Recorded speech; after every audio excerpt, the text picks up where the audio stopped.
Muy buenos días, queridos hermanos. Deseo que se encuentren todos muy bien.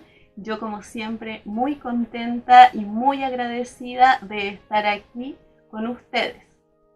Hemos estado estudiando acerca de Nicodemo, de las personas que desarrollaron una fe inadecuada basada en los milagros que podían ver, y estábamos estudiando el día de ayer acerca de la entrevista que Nicodemo tuvo con Jesús.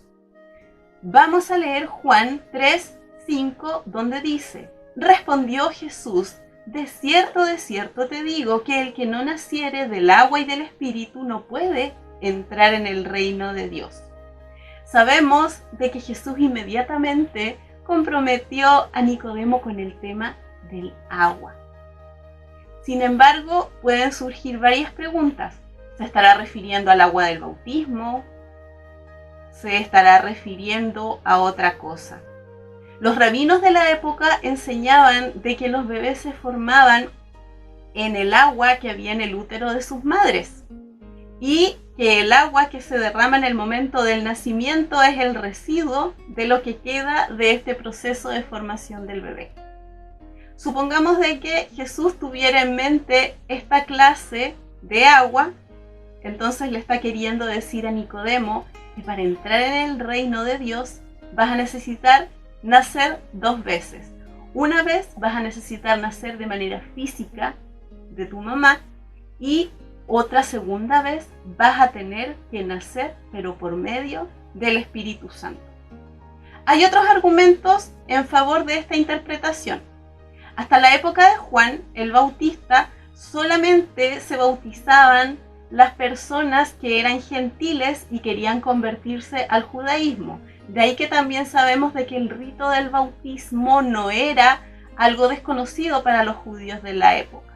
Sin embargo, en general, los judíos no necesitaban ser bautizados bajo el pensamiento que ellos tenían, porque ellos asumían que eran salvos por ser hijos de Abraham. Además, en el agua se representa la exactitud literaria y la terrenidad del judaísmo que Jesús buscaba de alguna forma reemplazar.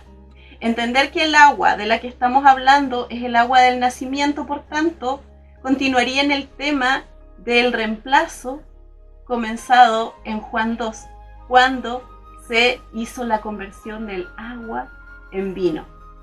Finalmente, un argumento que ya parece más decisivo surge del contraste entre lo físico y lo espiritual, porque Jesús efectivamente habla de que hay que nacer de nuevo. Leamos Juan 3 y 7. Respondió Jesús: de cierto te digo que el que no naciere de nuevo no puede ver el reino de Dios. No te maravilles de lo que te dije, os es necesario nacer de nuevo.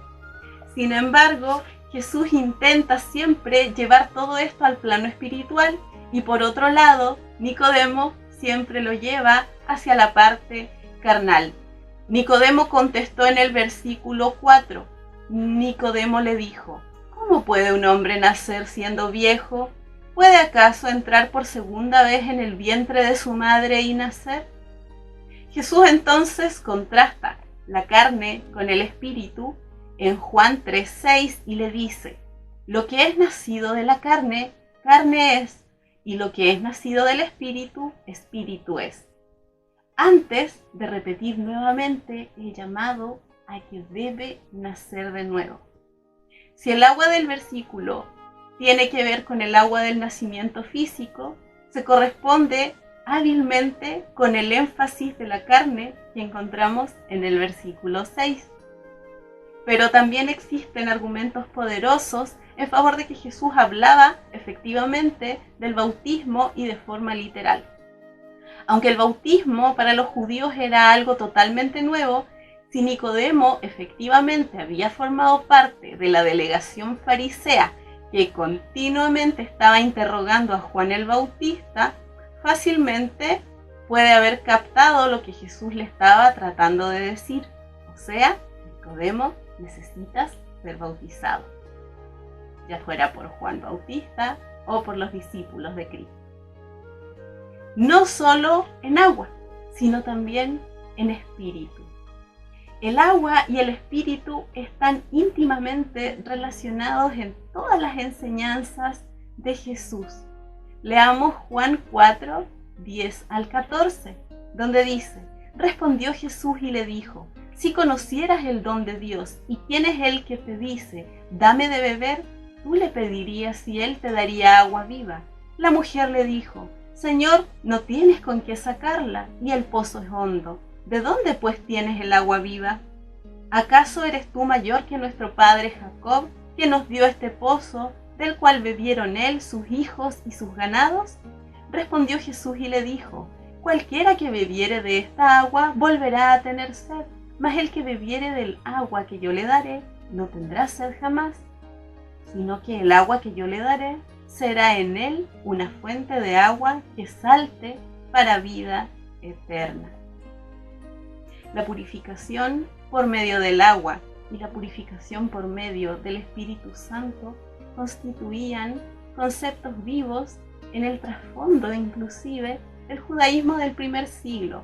Vamos a Ezequiel 36, 25 al 27, donde dice: esparciré sobre vosotros agua limpia, y seréis limpiados de todas vuestras inmundicias, y de todos vuestros ídolos os limpiaré. Os daré un corazón nuevo, y pondré espíritu nuevo dentro de vosotros, y quitaré de vuestra carne el corazón de piedra, y os daré un corazón de carne, y pondré dentro de vosotros mi espíritu, y haré que andéis en mis estatutos, y guardéis mis preceptos, y los pongáis por obra. Entonces, ¿cuál es la versión que debiera preferirse? ¿Se estaba refiriendo al agua del vientre materno o se estaría refiriendo al bautismo? Ambas tienen sentido en su contexto original. Sin mayores aclaraciones del autor del libro de Juan, puede ser mejor considerar la referencia de Jesús al agua como teniendo un significado doble, que de todas formas sabemos que es un recurso muy utilizado en la Biblia. En cualquier caso, el asombroso concepto que Jesús le comunica a Nicodemo es que al reino de Dios tú no puedes entrar por nacer de determinada raza o por tener determinada religión. Es una cuestión de decisión totalmente personal. Es una decisión y un compromiso espiritual hacia un nuevo nacimiento y a una vida transformada. Deseo que tengas un excelente día, que Dios te bendiga y te invito a continuar con la programación del día de hoy.